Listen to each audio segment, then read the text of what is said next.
Le label ISR, la garantie d'un investissement responsable.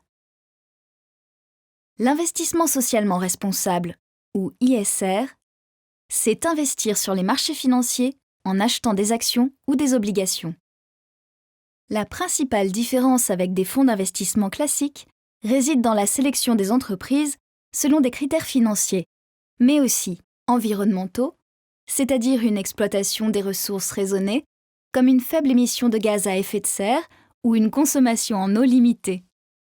Des critères sociaux, c'est-à-dire une gestion respectueuse des salariés en interne et chez les fournisseurs, comme le respect de la liberté syndicale, une politique de formation soutenue ou une bonne gestion du dialogue social. Et des critères liés à la gouvernance d'entreprise, c'est-à-dire un partage des pouvoirs ou une transparence vis-à-vis des actionnaires et du public, notamment sur les rémunérations des dirigeants. Cette analyse complète permet à l'épargnant d'investir dans des entreprises qui ont des pratiques plus responsables et des modèles économiques plus résistants face à la crise écologique. Attention, l'ISR ne doit pas être confondu avec la finance solidaire, qui consiste à investir dans des PME ou TPE, dans des secteurs liés au commerce équitable ou au logement social par exemple.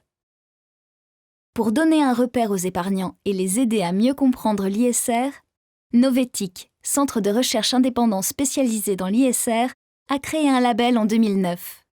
Attribué au fonds d'investissement pour une année, ce label vérifie et contrôle qu'au moins 90% des entreprises composant le fonds a été étudié selon ces 3 critères, environnementaux, sociaux et de gouvernance, que la banque informe l'épargnant sur son processus de sélection et précise la composition de l'intégralité de son portefeuille, ce qu'aucun autre placement ne permet. Le label ISR Novetic ne garantit pas qu'un fonds ne comporte aucune entreprise controversée, mais il garantit à l'épargnant transparence et traçabilité dans ses placements et lui offre la possibilité de savoir où et comment est placé son argent. Il peut alors demander des comptes à sa banque et reprendre la main sur la gestion de son épargne.